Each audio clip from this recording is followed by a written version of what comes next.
আসসালামু আলাইকুম। আমি আবু সুফিয়ান খান রাসেল আছি যথারীতি আপনাদের সঙ্গে। আজকে আমরা কথা বলবো আইপি অ্যাড্রেস টাইপ নিয়ে। এটা আমাদের 15তম ক্লাস। তো আমরা গত ক্লাসে আইপি অ্যাড্রেসের ক্লাসগুলো সম্পর্কে ধারণা পেয়েছি। আর আজকে আমরা যেটা আলোক করবো সেটা হচ্ছে গত ক্লাসের কিছু ক্লাসগুলোকে কিছু টাইপের উপর ভিত্তি করে কয়েক রকম ভাবে ভাগ করা হয়। সেই ভাগগুলো সম্পর্কে, সেই পার্থক্যগুলো সম্পর্কে একটু ধারণা আমরা নিব। তো আমরা শুরুতে একটা বিষয় আপনাদের ক্লিয়ার ধারণা জানার জন্য আমরা শুরুর দিকে আমরা এটা জেনেছিলাম ইউনিকাস্ট অ্যাড্রেস, ব্রডকাস্ট এবং মাল্টিকাস্ট। ব্রডকাস্ট, মাল্টিকাস্ট এবং ইউনিকাস্ট, আমরা এই তিনটা বিষয়ে আমরা ধারণা পেয়েছিলাম। তো আজকে আমরা এখানে একটু পার্থক্য দেখছি। এখানে ইউনিকাস্ট আইপি অ্যাড্রেসেস বলছে, এখানে মাল্টিকাস্ট আইপি অ্যাড্রেসেস বলছে, আর এখানে ব্রডকাস্ট আইপি অ্যাড্রেসেস বলছে। বিষয়টা সেম একই। আমরা ব্রডকাস্ট সম্পর্কে ধারণা পেয়েছিলাম, এখানে ব্রডকাস্টের আইপি পেয়েছি। এই আইপিটাই মূলত ব্রডকাস্ট করার জন্য যে আইপি গুলো ব্যবহার করা হয় সেগুলি হচ্ছে ব্রডকাস্ট আইপি।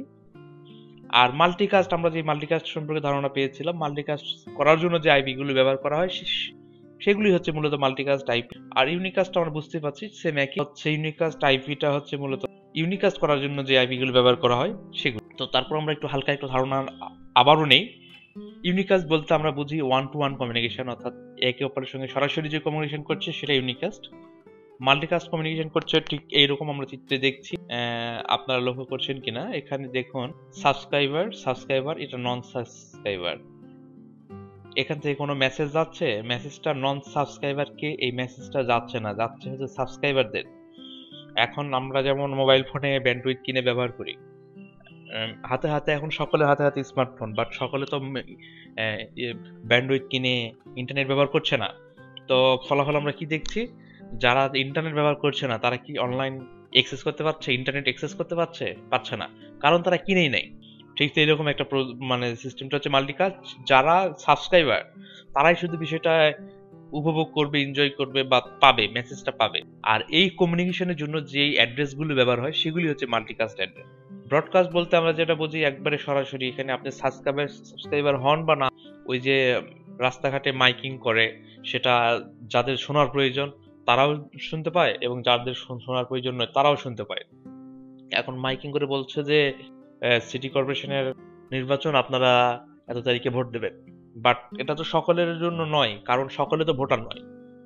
কেউ আসছে সিটি কর্পোরেশনের বাইরে থেকে, কেউ ম্যাচিউড না, ভোট দেওয়ার মতো ম্যাচিউড না। বাট এটা সকলের জন্য না, বাট সকলের কানে মেসেজটা পুষতেছে, এটাই হচ্ছে ব্রডকাস্ট। আর এই কমিউনিকেশন যেসব অ্যাড্রেস গুলো করছে সেগুলি মূলত ব্রডকাস্ট অ্যাড্রেস। আর ইউনিকাস্ট হচ্ছে ওয়ান টু ওয়ান, আমরা মোবাইল ফোনে কথা বলি একে অপরের সঙ্গে, একে অপরের সাথে একটা কম্পিউটার আরেকটা কম্পিউটার অ্যাক্সেস করছে, ডাটা আদান প্রদান করছে, সেটা হচ্ছে ইউনিকাস্ট। আমরা এটা সেই ক্লাসে একটু সরাসরি চিত্র সহ একটু দেখিয়েছিলাম, বিষয়টা আপনারা ধারণা নেবেন পূর্বের ক্লাস থেকে। তো এই পার্থক্যগুলো অবশ্যই আমাদের জানতে হবে, কারণ এগুলোর উপর ভিত্তি করে আমাদের মূলত আইপি অ্যাড্রেসটা এখানে কাজ করছে। এখন আমরা একটু ধারণা নিব তারপরে এই লজিক্যাল অ্যাড্রেস কন্টেইনড কম্পোনেন্ট। এই বিষয়টা হচ্ছে মানে লজিক্যাল অ্যাড্রেসকে দুইটা কম্পোনেন্টে ভাগ করা হচ্ছে, একটা হচ্ছে নেটওয়ার্ক আইডি, একটা হলো হোস্ট আইডি। আচ্ছা, আসলে ভাগটা করা হচ্ছে কেন, বা এই ভাগটা মানে কি কি ভাগ করছে? অ্যাড্রেসটা তো অনেক বড় একটা অ্যাড্রেস, আমরা জানি এখানে 32 বিটের একটা অ্যাড্রেস।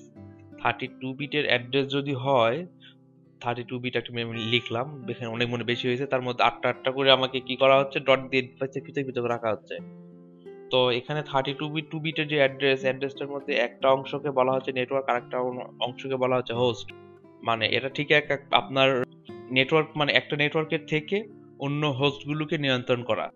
নেটওয়ার্ক বলছে identify which network host belong to, অর্থাৎ এই অ্যাড্রেসে কতগুলো নেটওয়ার্ক বিট আছে এটাকে মানে পরিমাপ করার জন্য আমরা নেটওয়ার্কটা ব্যবহার করি। আর হোস্ট তো এই মানে এই অ্যাড্রেসে কতগুলো হোস্ট আছে, ইউনিক হোস্টটা হচ্ছে টোটাল হচ্ছে ইউনিক্যালি বোঝানো হচ্ছে, কারণ হোস্ট কখনো এক হবে না আর অ্যাড্রেস কখনো এক হবে না তার উপর ভিত্তি করে। যেমন আমি তার আগে ক্লাস এ তে যাই, ক্লাস এ তে বলছে কি, ক্লাস এর অ্যাড্রেস তো আমরা জানি, পার্থক্য তো জানি, এখানে 0 থেকে 127 মানে ফার্স্ট অক্টেট। তো এখানে বলা হচ্ছে নেটওয়ার্ক বিট হচ্ছে 8টা, হোস্ট বিট হচ্ছে 24টা। আমরা ক্লাস এর ব্যবহার করে দেখি, তাহলে বুঝতে পারবো সহজ। নেটওয়ার্ক বিট আমাদের 8টা, অর্থাৎ অবশ্যই প্রথম 1 2 3 4 5 6 7 8, 8টা নেটওয়ার্ক বিট, বাকি 8টা হচ্ছে হোস্ট। আমি এগুলি কপি করে নেই, আমি এটাকে ডিফারেন্ট কালারে নেই। এখন ক্লাস এ বলতেছে এখানে নেটওয়ার্ক বিট হচ্ছে 8টা আর বাকিগুলো হোস্ট। নেটওয়ার্কটা এক জায়গাতে আমরা ধরতে পারি একটা কান্ট্রি হিসাবে, এটা বাংলাদেশ। এগুলো হচ্ছে আমরা বাংলাদেশের নাগরিক। যখন এই দেশের উপর ভিত্তি করে বাংলাদেশের সব নাগরিকরা একই ফ্যাসিলিটি পাবে, একই সুযোগ সুবিধা পাবে, একই মতো পোশাক আশাক পরবে, সবকিছু এদের আচরণগুলো স্বভাবগুলো একই মতো কাজ করবে, বাট এটা ফিক্সড থাকবে। যখন অন্য একটা নেটওয়ার্কে আপনি চলে যাবেন তখন সেটা অন্য দেশের মতো আচরণ করবে। এটা আমরা পরবর্তী ক্লাসগুলোতে আরো যখন আমরা এটা নিয়ে কাজ করব তখন এটা খুব সহজে ভালোভাবে আমাদের ক্লিয়ার হবে। আর আমরা আশা করি ব্রডকাস্ট এগুলো সম্পর্কে ধারণা পেয়েছি। তারপরে আমরা একটু করি আসলে কি বলছে। ইউনিকাস্ট আমরা বলছি যে সিঙ্গেল ইন্টারফেস বা single communication, one to one communication, অর্থাৎ একজন একজনের সঙ্গে সরাসরি কমিউনিকেশন করছে, এটা হচ্ছে ইউনিকাস্ট। আর মাল্টিকাস্ট আমরা জানি যে one to many communication, one to many একজন একাধিক মানুষের সঙ্গে যোগাযোগ করছে যারা কিনা সাবস্ক্রাইবার, এবং এই কমিউনিকেশন করার জন্য যে অ্যাড্রেসগুলো প্রয়োজন করা হয় সেগুলি হচ্ছে মাল্টিকাস্ট অ্যাড্রেস। আর ইউনিকাস্ট কমিউনিকেশনের জন্য যে অ্যাড্রেসগুলো ব্যবহার করা হয় সেগুলো হচ্ছে ইউনিকাস্ট অ্যাড্রেস।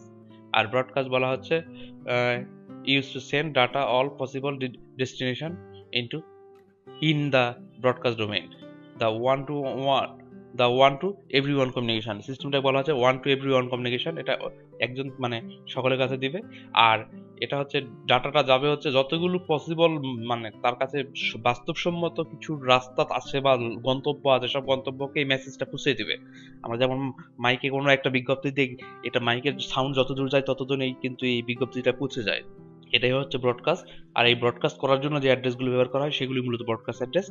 আর লজিক্যাল এই যে অ্যাড্রেসগুলোকে যে দুই ভাগে ভাগ করা হচ্ছে, নেটওয়ার্ক আর হোস্ট, এটা মূলত অ্যাড্রেসটাকে সহজ করার জন্য এবং অ্যাড্রেসটাকে ছোট করার জন্য। এত বড় একটা অ্যাড্রেস টোটাল মেইনটেইন করাটা অনেক কষ্টকর হয়ে যায়। এই কষ্টকরটাকে কমানোর জন্য এই অ্যাড্রেসটাকে বিভিন্ন ভাগে ভাগ করা হচ্ছে। মানে হোস্ট হোস্ট বলতে বোঝানো হচ্ছে দেশের নাগরিক। আমরা কি বলছি, দেশের নাগরিক হচ্ছে হোস্ট, আর এই নেটওয়ার্কটা হচ্ছে একটা দেশ বা সরকার। সরকারের পক্ষে এই হোস্টগুলোকে মানে যার যদি জনগণ বেশি লাগে, দেশের কোনো কেউ যদি চায় আমার দেশের জনগণ বেশি লাগবে, তাহলে সে অবশ্যই এটা ব্যবহার করবে, কারণ সেখানে সরকার ব্যবস্থা কম, মানে সরকারের মন্ত্রী টন্ত্রী যাচ্ছে কম, 8 জন মাত্র, আর বাকি 24 জন হচ্ছে জনগণ, এদেরকে মেনটেন করবে। এটা আমরা বিসি এগুলো নিয়ে আলাপ করলে আমরা একটু আরো ভালোভাবে ক্লিয়ার হবো। আমরা ক্লাস বিতে আসি এখন। ক্লাস বিতে বলছে, আমরা তো ক্লাস বির রেঞ্জ তো জানি 128 থেকে 191 পর্যন্ত ফার্স্ট অক্টেটটা। এখানে বলা হচ্ছে নেটওয়ার্ক বিট 16টা, হোস্ট বিট 16টা। এখানে নেটওয়ার্ক বিট 16টা, হোস্ট বিট 16টা। এখানে এই একটা পার্থক্য আমরা দেখছি, এটা আমরা ক্লাস বিতে দেখছি। বা ক্লাস সিতে আমরা দেখলাম কি 8টা বাস 24টা, অর্থাৎ 8 আর 24টা ওখানে ছিল, এখানে কিন্তু অর্ধেক অর্ধেক হয়ে গেল 50। এখানে আমরা 50-50 পাচ্ছি। এখানে 16টা থাকছে আমার নেটওয়ার্কে, 16টা হোস্টে। তো যদি আপনার কখনো সরকার ব্যবস্থা এমন প্রয়োজন মনে করেন যে আমার 50-50 দরকার, অর্ধেক জনগণ দরকার বা জনগণের সংখ্যা কম দরকার, এটা মানে বিশাল অনেক জনগণ হয়ে গেছে, আমার মানে সরকারের পক্ষে মেনটেন করা সম্ভব না, তো ছোট দেশ দরকার যে দেশের জনগণ কম, তাহলে আপনি অবশ্যই এটা চেয়ে নিতে পারেন, অর্থাৎ হোস্ট কম। আমরা এটা হোস্টটা নিয়ে, হোস্টের প্রয়োজনীয়তাটা কি সেটা আরো পরে আমরা জানতে পারবো। তো এই আমাদের ক্লাস বিতে 50-50, অর্থাৎ 16টা আমার হোস্টে থাকছে, 16টা আমার নেটওয়ার্কে থাকছে। ক্লাস সিতে যাই। ক্লাস সিতে আরেকটু পার্থক্য হচ্ছে, ক্লাস সি আমাকে বলছে ক্লাস সিতে আমার নেটওয়ার্কে থাকবে হচ্ছে 24, নেটওয়ার্কে থাকছে 24, হোস্টে থাকছে কয়টা? হোস্টে থাকছে আমার 8টা। এখানে আমার সরকারটাই অনেক বড় বা জনগণ অনেক কম, এখানে আমার সরকার অনেক বেশি হচ্ছে। এখানে 24 জন হচ্ছে সরকারি মন্ত্রী মিনিস্টার, এরাই বসে আছে। আর এখানে আমার হোস্ট পাচ্ছি মাত্র, জনগণ পাচ্ছি মাত্র 8। এটা মূলত ক্লাস সি। আর ক্লাস সি রেঞ্জ আমরা জানি 192 থেকে 223 পর্যন্ত ফার্স্ট অক্টেট। এটা সেকেন্ড অক্টেট, থার্ড অক্টেটে কোনো ভ্যারি করে না, মূলত ফার্স্ট অক্টেটের উপর ভিত্তি করে এটা চেঞ্জ হয়। এখন আমরা ক্লাস ডি এবং ক্লাস ই নিয়ে একটু আলাপ করব। ক্লাস ডি তো রেঞ্জ আমরা জানি, বাট ক্লাস ডি এখানে আমরা বলছি কি, class D is reserve for multicast traffic. Class D addresses do not use subnet mask. Subnet mask তো আমরা জানি না, সাবনেট মাস্কটা কি সেটা আমাদেরকে জানতে হবে। তার আগে আমরা একটু সাবনেট মাস্কটা জেনে আসি, এখানে যে সাবনেট মাস্ক বলছে। বাট আমরা এতটুকু ধারণা পেয়েছি যে ক্লাস ডি থেকে, যে ক্লাস ডি অ্যাড্রেসটা মাল্টিকাস্ট ট্রাফিকের জন্য ব্যবহার হয়। আমরা তো মাল্টিকাস্ট সম্পর্কে ধারণা নিয়ে আসলাম, এই মাল্টিকাস্ট কমিউনিকেশনের জন্য যে অ্যাড্রেসগুলো ব্যবহার করা হয় সেগুলি তাহলে মাল্টিকাস্ট মানে ট্রাফিক। হ্যাঁ, আমরা ক্লাস ডি সচরাচর ব্যবহার করতে পারি না, কারণ শুধু এটা মাল্টিকাস্টের জন্য এই পুরা ক্লাসটা বরাদ্দ। আমরা যেমন ওই যে বাবা পরিবহন তাদের সন্তানদেরকে বাস টাস এগুলো ডিস্ট্রিবিউশন করেছিল। তো আমরা জানি যে এই সেলের নাম ছিল দিদার, সেও 224 থেকে 239 পর্যন্ত বাস পেয়েছিল। পরে তার বাবা বলল, তুই ওই যে লোকাল বাসের মানে দূরপাল্লা যাত্রী তুই ভাড়া খাটাস না, তুই কর হচ্ছে এক কাজ কর, তুই গাড়িগুলো ভাড়া দিবি বিয়েতে, কোনো প্রোগ্রামে, কোনো অনুষ্ঠানে, এই জন্য তুই গাড়িগুলো রেখে দে। এমনি সচরাচর যাত্রী পরিবহন তুই এই সার্ভিসটা দিস না, যাত্রী পরিবহনের সার্ভিস অন্য ভাইয়েরা দেবে। ঠিক এইরকম একটা কম্প্রোমাইজের জন্য সে টোটাল স্টপ, সে মানে লোকাল পাবলিক বা পাবলিক বাস হিসেবে যেটা বাসগুলোকে ব্যবহার করে না, এগুলো রাখে রিজার্ভ বাস হিসাবে, যে রিজার্ভ কোনো কাজে ভাড়া টাড়া দেওয়ার জন্য, বিয়ে পিকনিক। তো বিয়ে পিকনিক এই জন্য কোনো কিছু বাস যদি প্রয়োজন পড়ে, তাহলে আপনি এই যে ক্লাস ডি কে নক করতে পারেন, এখান থেকে আপনি একটা সার্ভিস। আর আমরা এখানে একটা সমস্যা হচ্ছে সাবনেট মার্কস। সাবনেট মার্কসের আগে আমরা এটাও জেনে আসি, ক্লাস ই আমরা জানি হচ্ছে 240 থেকে 255 পর্যন্ত ক্লাস ই। কিন্তু ক্লাস ই বলছে class E is reserve by experiment, অর্থাৎ বৈজ্ঞানিক কাজে গবেষণার জন্য এই ক্লাস ই কে ব্যবহার করা হয়। ক্লাস ই সচরাচর কোথাও ব্যবহার হয় না। এখানে যেমন আপনার বাবা পরিবহনের যে মালিক ভদ্রলোক, তার সন্তান যে ইলিয়াস, তাকে যে বাসগুলো দিয়েছিল, সে বললো যে তুই এগুলো ভাড়া তুই খাটাস না, তুই এগুলো বাসগুলো রেখে দে, এই বাসগুলো নিয়ে গবেষণা করে দেখ এই বাসগুলোকে তুই বিমান বানাতে পারিস কিনা। ও চেষ্টা করছে, এখন বাস নিয়ে কোনো ইয়ে করে না, রাস্তায় বাস নামায় না, বাসগুলো গবেষণা করছে এগুলো কি বিমান বানাতে পারে কিনা। এই কাজের জন্য সে এগুলোই ব্যবহার করে না, অন্য ভাইরা বাস মানে পাবলিক সার্ভিসগুলো দিচ্ছে। তো আমরা এখানেও দেখছি class E address do not use this subnet masks. Subnet মার্কসটা কি আমরা জানবো। তাহলে আমরা এতটুকু ধারণা পেলাম এই দুটো অ্যাড্রেস আমরা মানে রিয়েল লাইফে ব্যবহার করি না। ক্লাস ডি এবং ক্লাস ই এর অ্যাড্রেসগুলো আমরা রিয়েল লাইফে ব্যবহার করি না। তো আমরা এই মানে পরবর্তী আলাপ আলোচনা যা করব, এই দুইটা ক্লাস বাদে, অর্থাৎ এ বি সি নিয়ে আমরা থাকবো। ডি ই ওরা রিজার্ভ থাক, ওইভাবেই তারা ব্যবহৃত হোক। তার আগে আমরা একটু সাবনেট মার্কস সম্পর্কে একটু ধারণা নেই। সাবনেট মার্কস কি বলছে? The subnet marks part of the IP address identify the network. The other part of the address identify host. A subnet marks is required to provide this distinction. আমাদের এখানে সরাসরি বলছে এখানে দুটো পার্ট আছে, একটা পার্ট হচ্ছে নেটওয়ার্ক পার্ট বলা হচ্ছে, আরেকটাকে হোস্ট পার্ট বলা হচ্ছে। এই নেটওয়ার্ক আর হোস্ট যে আপনার অ্যাড্রেস মানে অ্যাড্রেসে কয়টা আছে সেটা জানার জন্য মূলত আমরা সাবনেট মার্কস ব্যবহার। কিভাবে? সাবনেট মার্কস আমাদের একটা চিহ্ন রাখতে হবে যে এই অ্যাড্রেসে আমার কয়টা নেটওয়ার্ক বিট আছে, কয়টা হোস্ট বিট আছে, এটাতে কয়টা নেটওয়ার্ক বিট আছে, কয়টা হোস্ট বিট আছে। আমাদের এটা ক্লিয়ার একটা ধারণা নিতে হবে। এই ধারণাটা পাওয়ার জন্য আমরা সাবনেট মার্কসটা ব্যবহার করি। সাবনেট মার্কস অর্থাৎ শুধুমাত্র এই অ্যাড্রেসটাকে আইডেন্টিফাই করে, এই অ্যাড্রেসকে বলে দিবে এই অ্যাড্রেসের মধ্যে এতগুলো হোস্ট আছে, এতগুলো নেটওয়ার্ক আছে। এই কাজটাই শুধু সাবনেট মার্কসের প্রয়োজন, আর কোনো কাজ তার প্রয়োজন নাই। অর্থাৎ আপনি যে আইপি অ্যাড্রেস, যদি আমরা একটা চিঠির খাম ধরি, চিঠির অ্যাড্রেস ধরি, আমরা চিঠিতে তো বন্ধুর কাছে চিঠি লিখছি, তখন তো আমরা অ্যাড্রেস লিখি। আমি এক ক্লাসে বলেছিলাম যে অ্যাড্রেসের বদলে আমরা মূলত কম্পিউটার সঙ্গে কমিউনিকেশনের জন্য আইপি অ্যাড্রেস ব্যবহার করে। আর আইপি অ্যাড্রেস ব্যবহার করে, তাহলে ওই যে অ্যাড্রেস যদি আইপি অ্যাড্রেস হয় আর চিঠির খামটা হবে সাবনেট মার্কস। সাবনেট মার্কসের যে সূত্র সেটা বলছে, সাবনেট মার্কস এখানে যেটা যেভাবে সে শো করে, সে চিনাই দিবে নেটওয়ার্ক বলতে 1 লিখবে সে, আর হোস্ট বলতে 0 রাখবে। তো আপনি এখানে কতগুলো 1 আছে গুণে আপনি ধারণা নিতে হবে যে এখানে নেটওয়ার্ক বিট কয়টা, আর কতগুলো হোস্ট আছে আপনার গুণে এখানে ধারণা নিতে হবে এখানে হোস্ট কয়টা। যদিও বা একটা গুনলেই হবে, কারণ আপনার তো টোটাল বিট হচ্ছে 32টার মধ্যে নেটওয়ার্কে যে কয়টা আছে সেটা আপনি গুনে নিলেন। নেটওয়ার্কে গুলো আপনি গুনতে পারলে আপনার ধারণা পেয়ে গেলেন যে নেটওয়ার্কে এতগুলো আছে, বাকিগুলো হোস্টে আছে। আর সচরাচর সাবনেট মার্কসকে আমরা টোটাল নেটওয়ার্কে কয়টা আছে আর হোস্ট কয়টা আছে এটা একটা ক্লিয়ার ধারণা পাই।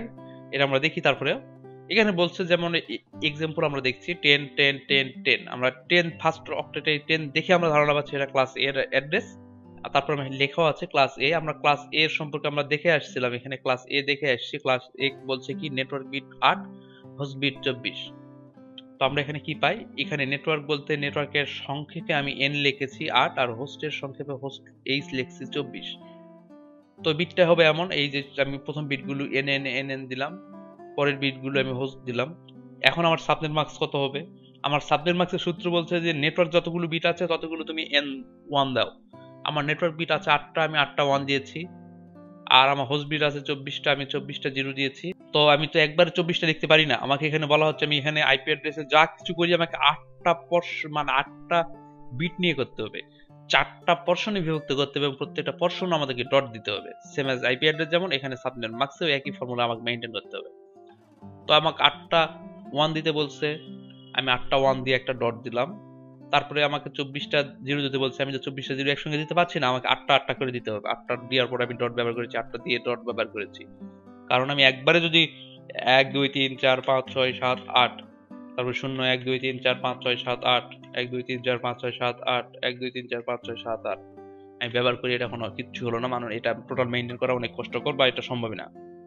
আমাকে বলা হচ্ছে তুমি 8টা 8টা ব্যবহার করে ডট দিবা এবং যখন এইটার হিসাব করবা তখন আশপাশে তোমার কেউ নাই, যখন এইটার হিসাব করবা তখন আশপাশে তোমার কেউই নাই, এইরকম।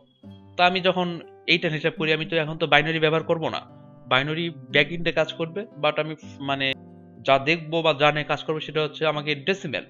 তো আমি এটা হিসাব করি, আমি এটা হিসাব করলে আমি পাই এটা হচ্ছে 255। আমরা এটা যদি না বোঝেন তাহলে এটা টেবিলে ফেলাই দিয়ে দেখেন, সবগুলো 1 দেওয়ার পর 8টা 1 দিলে 225 হয়, 255 হয়। আমি এখন 8টা যদি 0 ব্যবহার করি তাহলে তো 0 হবে, 8টা 0 ব্যবহার করি আমি 0 পাবো, 8টা 0 ব্যবহার করলে আমি 0 পাবো, অর্থাৎ আমার সাবনেট মার্কস পেলাম।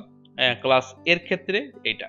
এখন ক্লাস বির ক্ষেত্রে পার্থক্য হবে, ক্লাস সির ক্ষেত্রে পার্থক্য হবে। আমরা এতটুকু ধারণা পেয়েছি, তাহলে আমরা সাবনেট মার্কস সম্পর্কে ধারণা পেলাম। আমরা ক্লাস ডি তে আমরা সাবনেট মার্কসটা ব্যবহার করি না, কারণ এটা তো আমার ক্লাস ডি ব্যবহার করছি কিসে, মাল্টিকাস্টের জন্য। মাল্টিকাস্টের জন্য সাবনেট মার্কস মনে হয় প্রয়োজন নেই, তাই মাল্টিকাস্টের জন্য এটা সাবনেট মার্কস ব্যবহার করে না। আর যারা এক্সপেরিমেন্ট করছে, বৈজ্ঞানিক কাজ ব্যবহার করছে, তারাই তো বৈজ্ঞানিক, তারা তো ঘুটে ঘাটে খুঁটে দেখতে পারবে। তো তারা তো সাধারণ কম্পিউটার নয় যে তাদেরকে জানাই দিতে হবে এখানে এখানে নেটওয়ার্ক বিট কয়টা আছে, হোস্ট বিট কয়টা আছে, এই জন্য মনে হয় এখানের প্রয়োজন নেই। তো আমরা এই দুটা নিয়ে আর আলাপ করবো না, আমরা পরবর্তী আলাপগুলো করবো এ বি সি নিয়ে। তো আমরা এতে ধারণা পেলাম, এতে 8টা বিট আমার নেটওয়ার্কে থাকছে, 24টা বিট হোস্টে থাকছে। আর বিতে আমরা দেখছি 50-50, 16টা বিট নেটওয়ার্কে, 16টা বিট হোস্ট। আর ক্লাস সিতে আমরা দেখছি সবচেয়ে বেশি নেটওয়ার্ক বিট 24টা, হোস্ট বিট আছে 8টা। আমরা ধারণা পেয়েছি একটা। তো তারপর আমরা একটা আর একটা ধারণা পাবো নিব, সেটা হচ্ছে classless inter domain routing, CIDR value বলা হয় একে। সিআইডিআর ভ্যালু কত, সিআইডিআর কত, basically that ISP internet service provider use to allocate an all amount of addresses to the company। অর্থাৎ তাদের যে আইএসপি যারা ইন্টারনেট সার্ভিসগুলো প্রোভাইড করে, আমাদের বাসায় ইন্টারনেট দিয়ে যায়, তারা মূলত এই সিআইডিআর ভ্যালুটা ব্যবহার করে বা সিআইডিআর মেথডটা নিয়ে কাজ করে। সিআইডিআর ভ্যালু বলছে আমরা যে সাবনেট মার্কসটাকে সরাসরি লিখছি, এটাকে কেন লিখছি, আমাদের এটা হিসাবটা রাখার জন্য। বাট ব্যাক এন্ডে কম্পিউটার করছে কি, কম্পিউটার কিন্তু সেই বাইনারিটাই নিচ্ছে। বাট সিআইডিআর ভ্যালুটা ব্যবহার করার কারণটা হচ্ছে তারা বলতেছে আমরা এটাও লিখবো। আমরা যখন কম্পিউটারে কোথাও ইনপুট করব তখন হ্যাঁ আমরা এটাই করব, তখন যদি কোনো ইনপুট করার প্রয়োজন পড়ে আমরা এটাই করব, আর কম্পিউটার এটা থেকে বাইনারি করবে, কোনো সমস্যা নাই। বাট আমি যখন কাগজ কলমে একটা বিষয় নিয়ে হিসাব করব, একটা নিয়ে পড়াশোনা করব, আমি কোনো জায়গাতে এটা লিখে রাখবো, কাউকে অ্যাড্রেসটা প্রোভাইড করব, তাকে আমি কি বলবো? মূলত ওই যে আইপিটাকে শর্ট মানে অ্যাড্রেস থেকে শর্ট ভাবে লেখে। যেমন আমি একটা অ্যাড্রেস লিখি, তার সাবনেট মার্কস কি হবে, যেমন ধরুন আমি ক্লাস এ নিয়ে পড়াশোনা করলাম, ক্লাস এর একটা অ্যাড্রেস লিখি, ক্লাস এর অ্যাড্রেস আমরা জানি কি 20 10 10 10, এরকম একটা অ্যাড্রেস লিখলাম। আমি অ্যাড্রেস লিখে কাউকে বলছি, তাকে আমি সাবনেট মার্কস জানালাম কি 255.0.0.0। আমি কাউকে ফোনে বলছি যে লিখো 20.10.10.10 আর সাবনেট মার্কস 255.0.0.0 আমি বললাম, সে বললো কি .0 ডট কত, আমি বললাম 0, আচ্ছা 225। এইরকম একটা ভুল বুঝাবুঝি বা এত কিছু মানে বলার কোনো প্রয়োজন নাই। আমি যদি তাকে বলি এখানে 8টা বিট, আমার নেটওয়ার্কে বিট কয়টা আছে, সিআইডিআর ভ্যালু বলছে এখানে হাইলাইট করছে। আমরা এখানে দেখি দ্য স্ল্যাশ নোটিফিকেশন, এরা স্ল্যাশ দিয়ে লেখে একটা আইপি অ্যাড্রেস, এটা একটা ক্লাস সির আইপি অ্যাড্রেস, আমরা 92 দেখে ধারণা পাচ্ছি এটা একটা ক্লাস সি অ্যাড্রেস। ক্লাস সির একটা অ্যাড্রেসের পর লেখছে /24। The slash notification notation means how many bit are belong network ID portion, বলছে কি how many are belong network ID turn on 1 bit of subnet marks, অর্থাৎ সেই বিটগুলোর কথা বলছে এখানে যে নেটওয়ার্কে কয়টা বিট আছে, এই অ্যাড্রেসটাতে নেটওয়ার্কে কয়টা বিট আছে। আমরা এটা দেখানোর জন্য আমার এখানে 8টা বিট আছে, 8টা বিট দেখানোর জন্য আমার কি বললাম 2255 লিখেছি, বাকিগুলো 0 লিখেছি। আমি তো এই কাজটাও করতে পারি, আমি এই সব কিছু না বলে আমি তাকে বলতে পারি 20.0.0.0 স্ল্যাশ দিলাম, এখানে সিআইডিআর ভ্যালু বলছে স্ল্যাশ দিতে হবে, স্ল্যাশ দেওয়ার পর আমাকে এখানে কয়টা বিট আছে নেটওয়ার্কে 8টা। আমি তাকে বললাম লিখো 20.10.10.10/8। ও আচ্ছা /8। হ্যাঁ, এভাবে আমি তাকে সহজে বুঝাইতে পারি।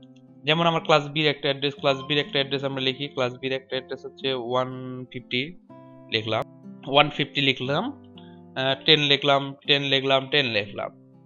এর সঙ্গে আমার যে এখন সাবনেট মার্কস লিখতে হয়, আমার সাবনেট মার্কস আমরা ক্লাস বির আমরা কি জানি, আমরা ক্লাস বি জানি হচ্ছে 16টা বিট নেটওয়ার্কে, 16টা বিট হোস্ট, 16টা বিট নেটওয়ার্কে আছে, 16টা বিট হোস্টে আছে। তো আমাকে যদি 8টা 8টা করে করতে হয়, মানে আমার সাবনেট মার্কস কি বলছে, 8টা 8টা 16টার জন্য আমাকে 16টা 1 দিতে হবে, 16টা 0 দিতে হবে। 16টা 1 দিয়ে যদি দিই আমি 1 2 3 4 5 6 7 8, 8টা দিয়েছি আমি তারপরে কি দেবো, ডট দিব, আবার 8টা লিখবো, 1 2 3 1 2 3 5 6 7 8, তারপরে কি লিখবো, 0 1 2 4 5 6 7 8 1 2 3 4 5 6 7 8 আমি লিখলাম। আমি এর ভ্যালুটা এখন বের করব। এটা ভ্যালু কত হয়, 255.255.0.0। তো আমার এত কিছু করতে হচ্ছে। আমি কম্পিউটারে ইনপুট দিব, এটা আমার কম্পিউটারে যখন ইনপুট দিব তখন আমি এটা লিখলাম। তার আগে যদি আমি একটা কাজ করি, আমি এখানে ডাইরেক্ট /16 দেই, তাহলে বিষয়টা আমার কাছে অনেকখানি ক্লিয়ার হয়। আমি এইভাবে মূলত এটা করবো। সিআইডি এর ভ্যালুটা আশা করি আপনাদের ক্লিয়ার হলো, আর সাবনেট মার্কসটাও ক্লিয়ার হয়েছে। আর খটকা এখনো মনে লেগে আছে যে এখানে নেটওয়ার্ক বিট কয়টা, হোস্ট বিট কয়টা, কেন পার্থক্য করা হলো। বাট এতটুকু ক্লিয়ার হয়েছে যে নেটওয়ার্ক বিট এবং হোস্ট বিট নিয়ে আমরা আরো কাজ করবো, এটা প্রয়োজনীয়তা আরো পরবর্তীতে বুঝতে পারবো। এখন একটু সমস্যা হতেই পারে হালকা। তো আপনারা এতটুকু মনে রাখবেন যে ক্লাস এর জন্য 8টা নেটওয়ার্কে আছে 8টা, হোস্টে তাহলে বাকি সবগুলো। যদি কেউ বলে যে ক্লাস এর জন্য হোস্টে বিট কয়টা যদি জিজ্ঞেস করে, তো অবশ্যই আপনার সহজ হিসাব হবে যে আমার তো আমি জানি এখানে নেটওয়ার্ক আছে নেটওয়ার্ক যে 8টা থাকে, তাহলে আমি 32টা বিট, টোটাল 32টা থেকে আমি 8টা বাদ দিলে তো কটা থাকে, 24টা। আর এটা সবসময় বাম থেকে হবে, বামগুলো এটাতে নেটওয়ার্ক। তারপর আরেকটা দেখুন, আমি ক্লাস একসঙ্গে সবগুলো লিখি তাহলে কেমন হয়। আমি এটা কপি করে নিয়ে আসলাম, নিয়ে আসার পর এটা তো আমার মূল অ্যাড্রেস, এটা হচ্ছে ক্লাস এ। তারপরে আমি এটা ক্লাস বি তে আমরা জানি 2টা পোরশন থাকে ইয়েতে নেটওয়ার্কে, আর 2টা হোস্টে, অর্থাৎ 8 8 16 16। তারপরে আমি ক্লাস সি তে যাই, দেখুন ক্লাস সি তে কি হয়, ক্লাস সি তে হচ্ছে এরকম একটা বিষয়, অর্থাৎ সবগুলো পাশাপাশি আসলে কত সুন্দর, মানে আপনি সুন্দরভাবে আসছে দেখুন। এটাতে একটা, তারপরে 2টা, তারপরে 3টা, আবার ডিফারেন্ট মানে টোটাল উল্টা হয়েছে। সচরাচর যেটা আমাদের বেসিক যেটা আমরা পাই সেটা কত দেখুন, আমরা সচরাচর কিন্তু অ্যাড্রেস গুলো পাই হচ্ছে ঠিক এইটা, এটা আমাদের অ্যাড্রেস। আমি যদিও বা এখানে 1 দিয়ে বুঝিয়েছি, বাট আপনাদেরকে অবশ্যই এখানে বোঝার জন্য করতে হবে যে এখানে আমি 1 দিয়েছি বলে সব 1 হবে তা না। আপনার যেটা অ্যাড্রেস হয় 1 হতে পারে, 10 হতে পারে, কম্বিনেশন হতে পারে, যা খুশি তাই হতে পারে। আর একটা সহজভাবে আপনারা মনে রাখবেন, ফার্স্ট অক্টেট ক্লাস এর জন্য ফার্স্ট অক্টেট যেহেতু 8টা বিট যদি বলা হয়, এই পুরো অক্টেটটাই নেটওয়ার্কে, বাকিগুলো হোস্টে। আর একটা ক্লিয়ার ধারণা রাখতে হবে, সেটা হচ্ছে আমরা যখন কোনো আইপি অ্যাড্রেস নিয়ে কাজ করব তখন আমার এটা ফিক্স থাকবে, বাকিগুলো আমি কাজ করতে পারবো। ক্লাস বির ক্ষেত্রে আমার এই 2টা ফিক্স থাকবে, আমি এই 2টা নিয়ে কাজ করতে পারবো। ক্লাস সি তে আমার এই 3টা ফিক্স থাকবে, এই একটা নিয়ে আমরা কাজ করতে পারবো। কাজটা কি আমরা পরবর্তী ভিডিওগুলোতে আরো আস্তে আস্তে ক্লিয়ার হবো। তো আশা করি আপনারা বিষয়গুলো সহজে বুঝতে পেরেছেন। তো আজকের মতো এখানে শেষ করছি। এরপরে আমরা সরাসরি এবিসি নিয়ে আমরা আলাপ করব। তো আশা করি আপনারা ধারণা পেয়েছেন। তো পুরো যদি একটু ক্লিয়ার না হন, মূলত এই যে ইউনিকাস্ট, ব্রডকাস্ট এবং মাল্টিকাস্ট সম্পর্কে যদি ক্লিয়ার না হন, আমার পূর্বে ভিডিওটা দেখে আসবেন, সেখানে আরো ভালো করে ক্লিয়ার হবেন। তো আজকে যেভাবে বুঝিয়েছি আশা করি এখানেও ক্লিয়ার হয়ে থাকার কথা না। আর একটা বিষয়, যারা বাইনারি ডেসিমেল নিয়ে যে 8টা আমি দিলাম, এখানে সবগুলো 1 দিয়ে এখানে আপনাদেরকে দেখালাম যে সবগুলো 1 দিয়ে আমি কেমনে 255 পেলাম, সবগুলো 1 দিয়ে 255 পেলাম, সবগুলো 0 দিয়ে কিভাবে আমি এখানে 0 পেলাম। বিষয়টা যদি ক্লিয়ার না হন, তাহলে আমার এই বাইনারি এবং ডেসিমেল নিয়ে তো অনেকগুলো ভিডিও আছে, একটু ধারণা নিয়ে তাহলে ক্লিয়ার হবে। আর বিট সম্পর্কে কয়টা বিট থাকে, 32টা বিট, এইসব বিষয়গুলো একটু ধারণা নেবেন। আর আশা করি এই পার্থক্যগুলো আবারও করবেন। আর এই ভিডিওটা অবশ্যই 2বার দেখবেন, আর এই বিষয়টা মুখস্থ রাখবেন যে, বা মনে মনে এটা স্মরণে রাখবেন সবসময় যে 8টা কয়টা, কোথায় কয়টা বিট। আর এখানে দেখবেন একটা যে এক মানে সিঁড়ির মতো একটা করে স্থান তৈরি হয়েছে, এটাও মাথায় রাখবেন যে এটাই সারা মানে মনে থাকবে আপনার যে 4টা ক্লাস এর জন্য প্রথমে তো এ বি সি, এর জন্য অল্প, বির জন্য একটু বেশি, সির জন্য তার চেয়ে বেশি, অর্থাৎ 8 16 24। এই বিষয়টা ক্লিয়ার ধারণা নেবেন। নেওয়ার পর আমরা এটা আশা করি পরবর্তী ক্লাসগুলোতে এ বি সি নিয়ে আমরা আলাপ করবো 3টা ক্লাসে। আজকের মধ্যে এখানে শেষ করছি। ধন্যবাদ আমার সঙ্গে থাকার জন্য, আরো বেশি ধন্যবাদ। আর যদি আমি কোনো কিছু ভুল বুঝিয়ে থাকি বা আমাকে আরো ভালোভাবে বোঝানোর প্রয়োজন, এমনকি কোনো সাজেশন যদি থাকে আপনারা অবশ্যই বা ভার্চুয়াল এডুকেশনের মেসেজে আপনারা মেসেজ করতে পারেন। তো অবশ্যই আজকের মতো এখানে শেষ করছি। আল্লাহ হাফেজ।